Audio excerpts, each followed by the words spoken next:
What's going on, everybody? Lex Gillette here, four-time Paralympic medalist and world champion in the long jump for Team USA, and I'm actually the world record holder in the long jump for totally blind athletes. Yes, I am blind, and I lost my sight at a young age, 8 years old to be exact. And it was a random occurrence where I went home and started noticing that I was losing my sight for no apparent reason at all.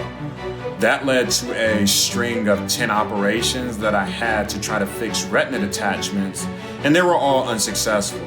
So after the last one, doctors said that there was nothing else they could do to help my sight, and they said that I would eventually become blind. That was scary. It was challenging, it was tough to say the least, but fortunately I have an amazing group of individuals in my life, and they said, Lex, you're still going to be able to do amazing things, you just may not be able to see them with your eyes.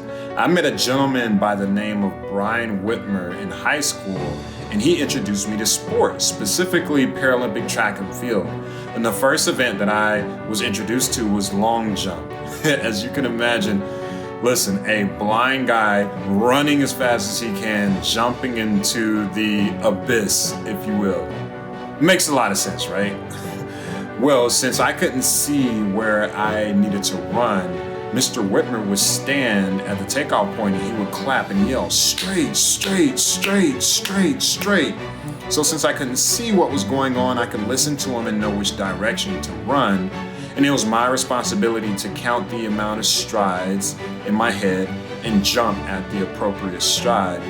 And pray to God I'm gonna land inside of the sandpit. There was a lot of fear that I had to work through. There was a lot of trust that I had to deal with. But Mr. Whitmer believed in me so much that I began to believe in myself. And he saw so much within me that I began to see my potential. And I began to get better and to win gold medals, to get on top of the podium, to hear the national anthem, to travel around the world. And I'm currently training for the Tokyo Games, which were supposed to be held in 2020, but now they're going to be held in 2021. But the interesting thing is that right now I have a new guide. His name is Wesley.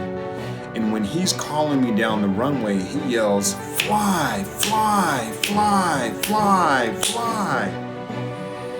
And that is so symbolic because it is a constant message for me, for us all, to fly in everything that we do. And I'm always trying to fly as far as I can go in sport, in speaking, in business, in life.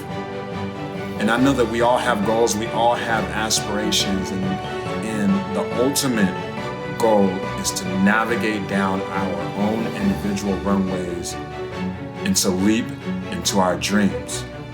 So whatever you do, fly, fly, fly, fly, fly, fly, fly, fly, fly, fly, fly, fly.